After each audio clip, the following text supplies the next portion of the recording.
नमस्कार सचिन सर, नमस्कार. मला कल्पना नव्हती मला इथे पुढे येऊन बसायचं आहे.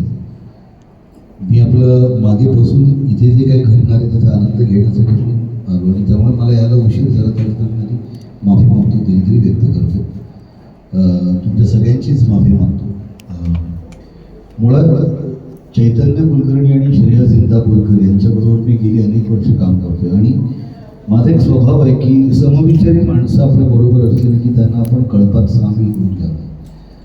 जी माणसं खूप उत्तम वाचतात, जी माणसं उत्तम ऐकतात, जी माणसं उत्तम दिशेने योग्य दिशेने विचार करण्यासाठी म्हणून प्रसिद्ध आहेत, त्याच्यामध्ये माझे हे दोन मित्र आहेत, चैतन्य कुलकर्णी आणि श्रेयस इंदापूरकर. दोघेही उत्तम वाचक आहेत, दोघेही उत्तम ऐकतात. मग त्याच्यात चांगलं संगीत असेल, त्याच्यात कोणाची कथा असेल, काही असेल, सगळ्या गोष्टींकडे योग्य दिशेने उत्तम विचार करणे, भरपूर विचार करणारी ही मंडळी आहे. चैतन्यबरोबर तो लेखक म्हणून आम्ही रायटर्स रूममध्ये ब्रेनस्टॉर्मिंग पासून ते लिखाणापासून ते ती वेबसिरीज शूट करण्यापर्यंत काम केलं आणि त्या सगळ्या प्रोसेसमध्ये श्रेयस इंदापूरकर माझा असोसिएट म्हणून माझ्याबरोबर त्यांनी काम केलं. त्यामुळे या दोघांबद्दलचं माझं अत्यंत जिव्हाळ्याचं आणि प्रेमाचं नातं आहे. पण खूप गोड माणसं आहेत, सचोटीने काम करणारी, प्रामाणिकपणे काम करणारी माणसं फार कमी सापडतात.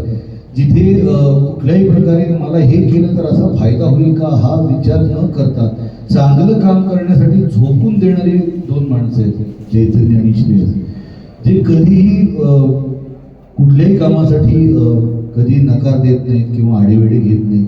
कुठलंही काम त्या फील्डशी संबंधित असलेलं अगदी झोकून देऊन आणि जीव ओतून समरसून काम करणारे दोघं आहेत. शिवाय हे जे नाटक आहे जोडीचा मामला, हे जेव्हा प्रायोगिक रंगभूमीवरती यायच्या आधी सुद्धा स्पर्धेमध्ये गाजत होतं तेव्हापासून मी या नाटकाशी संलग्न आहे, या नाटकाबरोबर आहे. आणि मला मुळात या नाटकाचा विषय खूप आवडला. त्या विषयाची मांडणी ज्या प्रकारे चैतन्याने केली आहे ती मांडणी खूप आवडली आणि श्रेयसने त्याला ज्या पद्धतीने सादर करण्याचा विचार मांडला, या सगळ्या गोष्टींना मला ते सगळं खूप आवडलं आणि म्हणून तेव्हापासून मी या दोघांच्या बरोबर.